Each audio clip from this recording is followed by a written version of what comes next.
It is not appropriate to talk about their own desire, saying that Iran told us. በዓለም ህዝብ ከፍተኛ ተቃውሞ እየደረሰባት ያለችውና በሽብርተኝነት ድርጊት በተደጋጋሚ እየተገኘች ያለችው እስራኤል አሁንም ሂዝቦላህ ላይ ጥቃት ማድረሷን መቀጠሏ ተሰምቷል። የሂዝቦላው መሪ በእስራኤል ጦር ኢላማ ተደርጓል ስለመባሉም ተሰምቷል። ትራምፕ ኢራንን የኒውክሌር ፕሮግራሟን ለመተው ተስማምታለች ቢሉም ቴህራን ግን ሲያምራት ይቀራል እያለች ነው።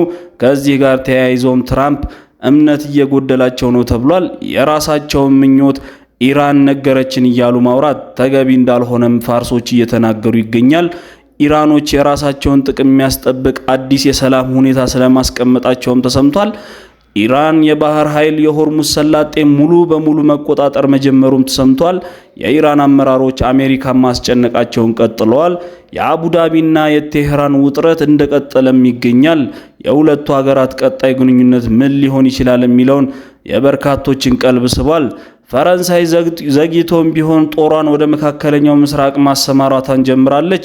የፕሬዝዳንት ኢማኑኤል ማክሮን አስተዳደር የጦር መርከቦችን ማንቀሳቀሱ የብዙዎቹን ትኩረት ስቧል። ነገር ግን የኢራን አመራሮች አሁንም በአቋማቸው እንደጸኑ ነው። ምንም የመሸበር ምልክት አንዳቸውም ላይ አልታየም። ሰላም ጤና ይስጥልን የተከበራችሁ ውድ ቤተሰቦቻችን፣ በእነዚህ ርዕስ ጉዳይ ዙሪያ ቆይታ እናደርጋለን። ቻናሉን ሰብስክራይብ፣ ቪዲዮአችን ደግሞ ሌሎች ሰዎች ጋር እንዲደርሱ ላይክ በማድረግ እንዳይዘናጉ አብራችሁን ቆዩ። እስራኤል በቤሩት ደቡባዊ ክፍል የሂዝቦላ አዛዥ ኢላማ ያደረገ ከፍተኛ የቦምብ ድብደባ መፈጸሟ ተነግሯል። በዚህም በሂዝቦላ ወላዷን አዛዥ የነበረውን ማሊክ ባሉን መግደሏን እስራኤል ገልጻለች። የሊባኖስ ብሔራዊ የዜና አገልግሎት እንደገለጸው የእስራኤል ጦር አውሮፕላን በቤሩት ደቡባዊ ክልል የሚገኘውን ጎቤር የተባለ አካባቢ መደብደባቸውና በዚህም ከፍተኛ ጉዳት መድረሱንም ዘግቧል። የእስራኤል ጠቅላይ ሚኒስትር ቤንያሚን ኔታንያሁና የመከላከያ ሚኒስትር እስራኤል ካታዝ ጥቃቱ እንዲፈጸም ትዕዛዝ ስለማስተላለፋቸውም ተናግሯል። አሁንም ምክንያታቸው የተለመደ ወቀሳ የራድዋን አሸባሪዎች በእስራኤል ላይ የተኩስና ወታደሮችን የገደሉ ናቸው። የትኛውም አሸባሪ ደግሞ በህይወት ሊኖር አይገባውም፣ አድነን እርምጃ እንወስድባታለን ነው ያሉት። እስራኤል ገድያለው ስላለችው ኮማንደርም ሆነ ስለ ጥቃቱ ሂዝቦላ እስካሁን ምንም አይነት ምላሽ አልሰጠም። በመካከለኛው ምስራቅ አንድ ሳይሆን ሁለት የተኩስ አቅሞች መኖራቸው ለታሪክ ስምምነት የተመቻቸ ጊዜ አስመስለውታል። በኢራን በሊባኖስ የተደረሱት የተኩስ አቁም ስምምነቶች ሁለቱም የሚዋለሉና ጸንተው ለመቆም የሚውተረተሩ ተብለው ሲገልጹ ይደመጣል። ይህ ግን በተኩስ አቁሞች ዘንድ የተለመደ ነው። በመካከለኛው ምስራቅ ጎልቶ የሚሰማ የጦርነት ነጋሪ የሚሳኤሎች ውንጨፋ፣ የሮኬቶችና የድሮኖች ተኩስ ሰከን ሲል ስምምነቱ ለአንዱ እድል መያዙ አሊያም ለአንዱ ደግሞ አደጋ ማርገዙ ይታያል። የትራምፕ ግራ የገባውና አወዛጋቢ ንግግር አሁንም እንደቀጠለ ነው።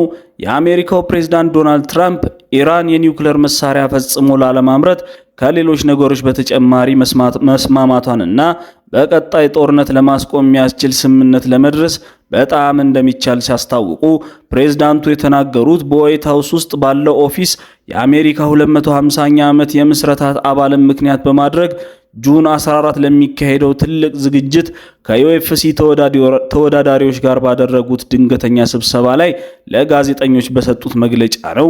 ጋዜጠኞቹ ከዝግጅቱ ርዕስ እንዳይወጡ ትራምፕ ቢጠይቁም ስለ ኢራን ለተነሱላቸው በርካታ ጥያቄዎች ግን ምላሽ ከመስጠት ወደ ኋላ አላሉም።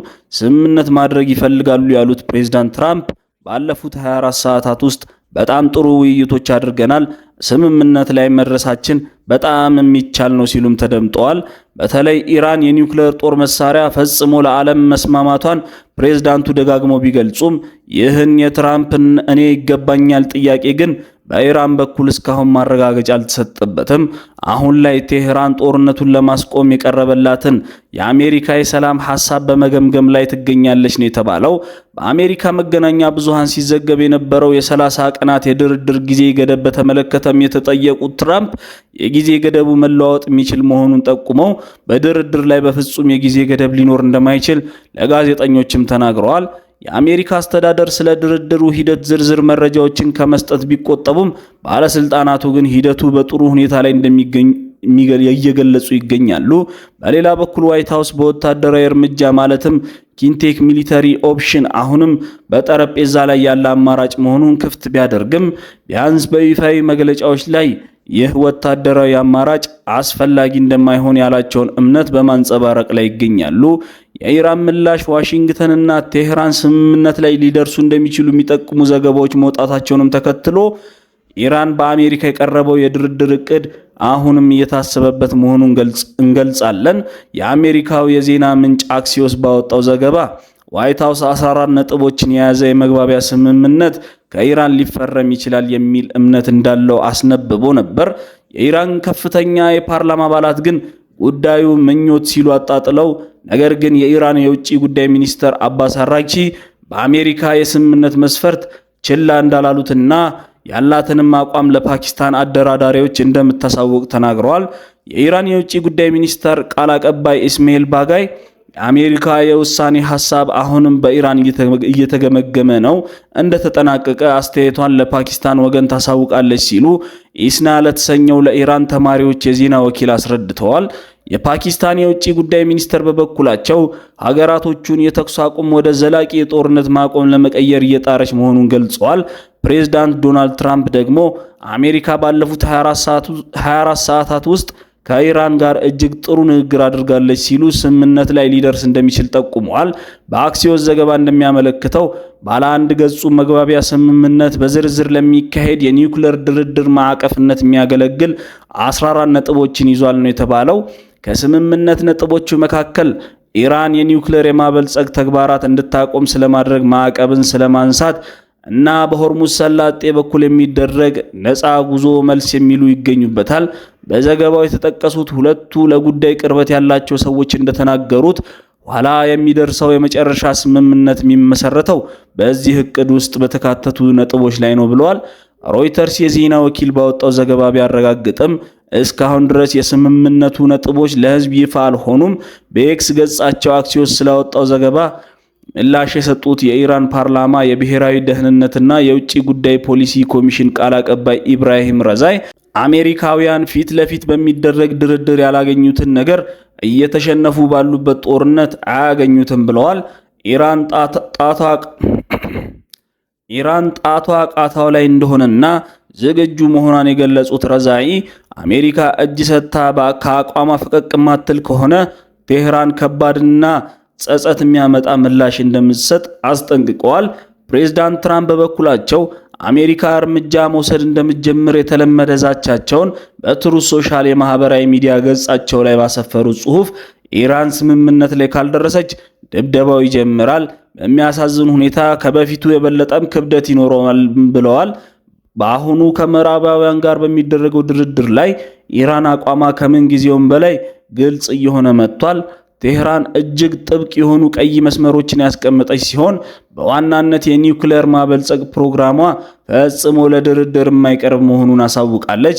በድርድሩ ዋነኛ አከራካሪ ነጥብ የሆነው በከፍተኛ ደረጃ የበለጸገው የኢራንም ክምችት ጉዳይ ነው።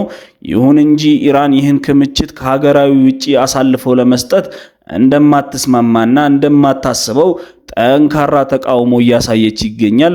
ሁለተኛው የኢራን ቀይ መስመር ደግሞ የሀገሪቱን ሉዓላዊነትና በቀጠና ያላትን ወታደራዊ አቋም የሚመለከት ነው። በተለይም በዓለም የነዳጅ ንግድ ላይ ከፍተኛ ስትራቴጂካዊ ጠቀሜታ ባለው የሆርሙዝ ሰላጤ ላይ ያላት ሉዓላዊ ቁጥጥር በድርድር ጠረጴዛ ላይ ዋነኛ አጀንዳ ሆኗል። በአካባቢው ያሉን ሁኔታ ስንመለከት ኢራናውያን በባህር መተላለፊያው ላይ ያላቸውን ቁጥጥር እጅግ እያጠበቁ መጥተዋል። በዚህ ስትራቴጂ ከየባህር በር ለሚያልፍ በእያንዳንዱ መርከብ አዲስ የቁጥጥር ስርዓትና ፕሮቶኮል ዘርግተዋል ነው የተባለው።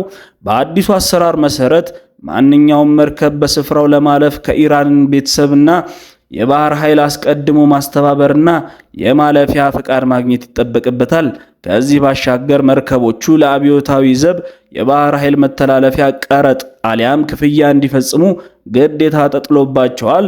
በስትራቴጂካዊ የውሃ መስመር ላይ ተፈጠረው ከፍተኛ ውጥረትና መባባስ ዋነኛ ምክንያቱ መሆኑ ተዘግቧል።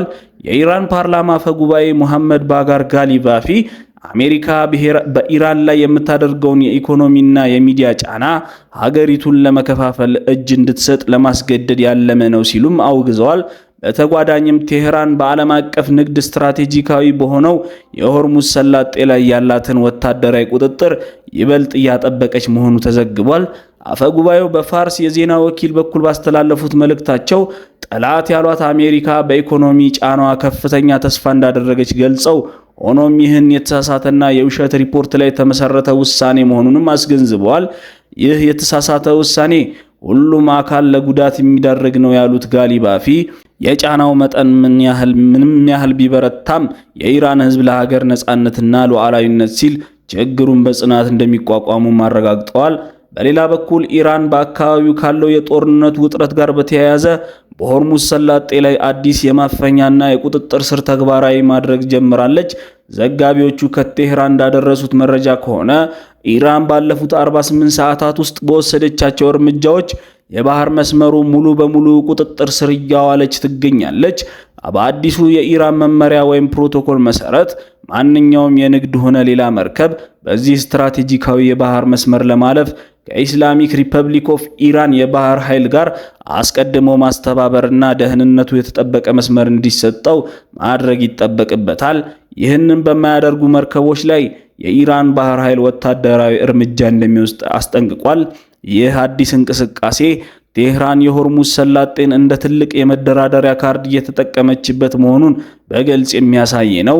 የኢራን ባለስልጣናትም በአካባቢው ያለው የባህር ላይ እንቅስቃሴ ሁኔታ ከጦርነት በፊት ወደ ነበረበት መደበኛ ስርዓት እንደማይመለስ አቋማቸውን እያንጸባረቁ ይገኛል። መረጃዎች እንደሚያመለክቱት ይህ የኢራን እርምጃ በቀጠና ያለውን እጥረት ከማባባሱም በላይ ዓለም አቀፍ የነዳጅና የንግድ መስመር ላይ ከፍተኛ ስጋት ደቅኗል። ፕሬዝዳንት ዶናልድ ትራምፕ እና የካቢኔ አባሎቻቸው በዚህ ጦርነት ውስጥ የታቀዱ የአሜሪካ ግቦች ሙሉ በሙሉ መሳካታቸውን በተደጋጋሚ ሲናገሩ ተደምጠዋል። ነገር ግን እኛ እስከምናውቀው ድረስ በኢራን ያለው ስርዓት ማለትም በአመራሮች ላይ የተወሰነ የሰው ለውጥ ቢኖርም አሁንም ያው ነው። በተጨማሪም ሀገሪቷ አሁንም የባሊስቲክ ሚሳኤል አቅም ያላት ሲሆን ከጦርነት በፊት የነበራት የኒውክሌር ማዕድን አሁንም በእጇ ይገኛል። የትራምፕ አስተዳደር በጦርነቱ መጀመሪያ ላይ አስቀምጦት የነበረው ዋነኛ ግብ ኢራንን ከነዚህ ነገሮች ማጽዳት ነበር። ይህ በእንዲህ እንዳለ ሁለት ወገኖች ስምምነቱ ምን ጉዳዮችን እንደሚያካትት ዝርዝር መረጃን ባይሰጡም ወደ ስምምነት እየተቃረቡ መሆናቸውን ፍንጭ ሰጥተዋል። ትራምፕ እንደተናገሩት ስምምነቱ ኢራን የበለጸገው ዩራኒየም ወደ አሜሪካ እንድትልክ ማድረግን ማካተት አለበት ብለዋል። የኢራን የውጭ ጉዳይ ሚኒስትር በበኩሉ እስካሁን ይፋ ያልተደረገውን የአሜሪካ ውሳኔ ሐሳብ አሁንም እየመረመረ መሆኑን አስታውቋል። የእስራኤል ጠቅላይ ሚኒስትር ቤንጃሚን ኔታንያሁ በሰጡት አስተያየት ሁሉም የበለጸገ የኒውክሌር ማዕድን ከኢራን መወገድ እንዳለበት አሳስበዋል። ጠቅላይ ሚኒስትሩ ሀገራቸው እስራኤል ከምንጊዜውም በላይ ጠንካራ መሆኗንና ኢራን እንዲሁም ተኪ ታጣቂዎቿ ደግሞ ከምንጊዜውም በላይ ደካማ መሆናቸውን ተናግረዋል። ኔታንያሁ የጋራ ዓላማ ባላቸው አሜሪካና እስራኤል መካከል ሙሉ ቅንጅት መግለጻቸው ኢራን የኒውክሌር ማዕድን ለማስወገድ የማትስማማ ከሆነ ትራምፕ ጦርነቱ ሊያበቃ ነው ያሉትን ሐሳብ በፍጥነት ሊቀለብሱት እንደሚችሉ የሚያመላክት ነው ብለዋል። በዚህ ጦርነት ከባድ ሰለባ የሆነችው የተባበሩት አረብ ኤሚሬትስ በኢራን ውጭ ጉዳይ ሚኒስቴር በኩል የተሰነዘረባትን ክስ ተከትሎ የሀገሪቱን ሉዓላዊነት፣ ብሔራዊ ደህንነትና ነጻነት ውሳኔ አሰጣጥ የሚጥሱ ማንኛውም ውንጀላዎች ወይም ዛቻዎች ሙሉ በሙሉ እንደማትቀበል አስታውቃለች። ኤሚሬትስ በሰጠችው መግለጫ ከሌሎች ሀገራት ጋር የምታደርገውን ትብብርና የአጋርነት ግንኙነት ሙሉ በሙሉ የሀገሪቱ ሉዓላዊነትና ጉዳይ መሆኑን አበክራ ገልጻለች።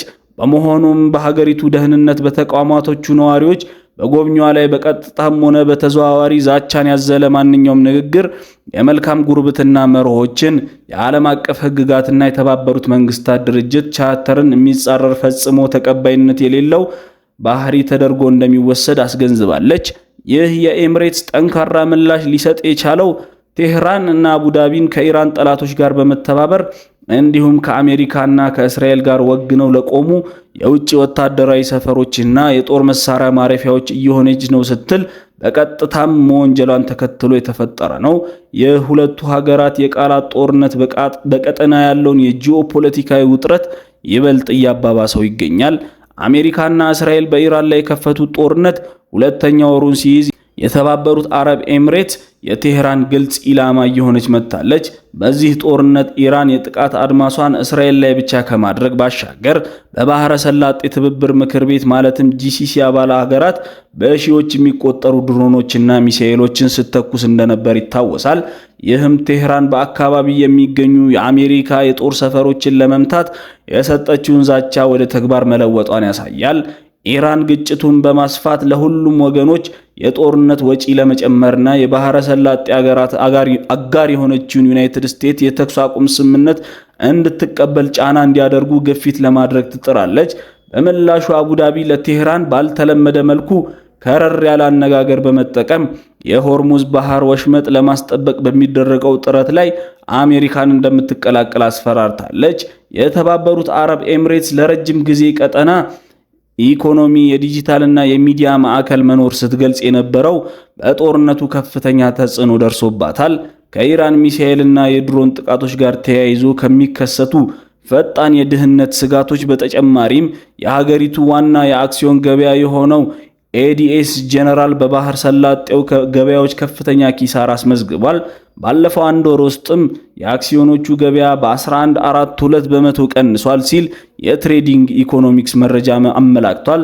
ቱሪዝምና አቪዬሽን በአየር ክልል መዘጋትና በስፋት በሚደረጉ የበረራ ስረዛዎች ምክንያት ከፍተኛ ኪሳራ ደርሶባቸዋል። በአውሮፓውያን መጋቢት 8 የታተመው የኢራቅ አልጋርድ ፕሬስ በጦርነቱ የመጀመሪያ ሳምንት ብቻ 6 የባህረ ሰላጤ የአውሮፕላን ማረፊያዎች $399 ሚሊዮን እንዳጡና የተባበሩት አረብ ኤምሬትስ ኪሳራ $95 ሚሊዮን እንደሚገመትም ዘግቧል። የኢነርጂ ዘርፍም ቢሆን እንዲሁ ተጎድቷል። የሆርሙዝ ሰላጤ በመዘጋቱ የተባበሩት ኤምሬትስ የነዳጅ ምርት ከግማሽ በላይ ቀንሷል ሲል ሮይተርስ ዘግቧል። በአብዛኛው በምስራቅ የመን ጉዳዮች ላይ የሚያተኩረውና ጸረ ኤምሬትስ አቋም የሚያራምደው የአልማሪያ ቲቪ በመጋቢት 11 ዘገባው አቡዳቢ በግጭት ውስጥ ትልቁ ተሸናፊ እንደሆነች ጠቅሶ በዓለም አቀፍ ማህበረሰብ ውስጥ ያላት ምስል እንደተበላሸ አክለዋል። በተጨማሪም በሩዋሲ የነዳጅ ማጣሪያና በፉጄይራ ነዳጅ ማዕከል ላይ በተሰነዘረው ጥቃት የነዳጅ ምርት መቀነሱን ጠቅሷል። አቡዳቢና ቴህራን መቀራረብ ማሳየት የጀመሩት በ2001 ነበር።